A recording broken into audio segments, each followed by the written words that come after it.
Welcome, Mr. Jarvis. Are you feeling excited about this community challenge? Thank you, Shadrach. Absolutely, very excited.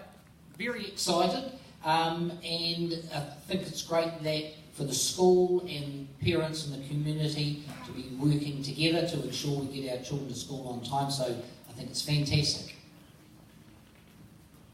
How do you feel when you see children walk past your office when they are running late? A bit like Fire Ravina, really. Two things. I feel disappointed for the children because it sort of is putting them on the back foot for the day. And as Fire Ravina just mentioned before, I actually saw someone this morning, they were outside their classroom and the classroom was empty because they were down in another room doing karakia. So it's disappointing for the children. But it's also, I feel disappointed for the staff because as Fire Ravina mentioned, they have to start all over again. They have to pass on the messages where children need to be, what learning activity they need to be working on. So I feel disappointed for all those people. Does the Ministry of Education care if children are late to school? Now this is a kicker, this one.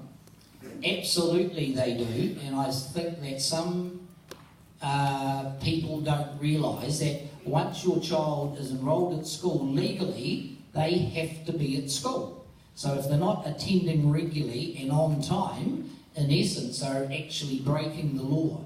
And Mr. Heslop is in the audience this morning, and he's our board chair. So Mr. Heslop's job and mine as principal is to ensure that everyone is at school on a regular basis during the hours of instruction, which is 9 a.m. in the morning to 3 p.m. And if children aren't doing that, Mr. Heslop and I get in trouble.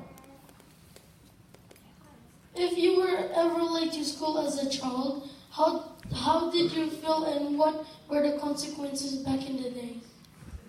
Back in the days? How old do you think I am, Shadrach?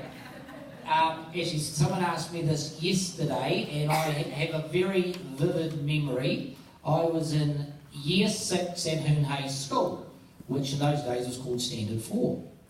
And I remember there was some prize for children, whoever had the best attendance on time for that year.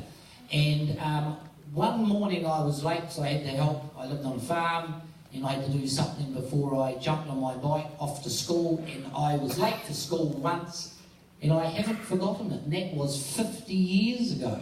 I still remember, and it cost me the prize.